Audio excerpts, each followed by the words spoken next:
ইনকিলাব মঞ্চের মুখপাত্র ওসমান হাদি হত্যার মাস্টার মাইন্ড ফয়সাল করিম মাসুদ ভারতে গ্রেফতার হয়েছেন। পশ্চিমবঙ্গ পুলিশের স্পেশাল টাস্ক ফোর্স এসটিএফ এর বরাত দিয়ে এই তথ্য জানিয়েছে বার্তা সংস্থা এএনআই। একই সঙ্গে ফয়সালের সহযোগী আলমগীরকেও গ্রেফতারের কথা জানিয়েছে এসটিএফ। পশ্চিমবঙ্গ পুলিশের স্পেশাল টাস্ক ফোর্স রোববার তাদের গ্রেফতার করে।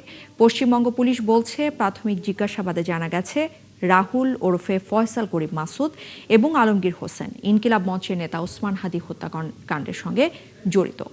হত্যার পর তারা মেঘালয় সীমান্ত দিয়ে অবৈধভাবে ভারতে প্রবেশ করে।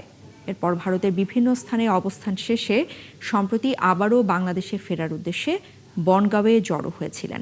এএনআই এর প্রতিবেদনে বলা হয়েছে, অবৈধভাবে অনুপ্রবেশ এবং ভারতের অবস্থানের অভিযোগে তাদের গ্রেফতার করা হয়েছে। গ্রেফতারকৃতদের বিরুদ্ধে সুনির্দিষ্ট ধারায় মামলাও রয়েছে। আর গ্রেফতারের পর কলকাতার আদালতে হাজির করা হলে তাদের পুলিশি হেফাজতে পাঠানোর নির্দেশনা দিয়েছেন বিচারক।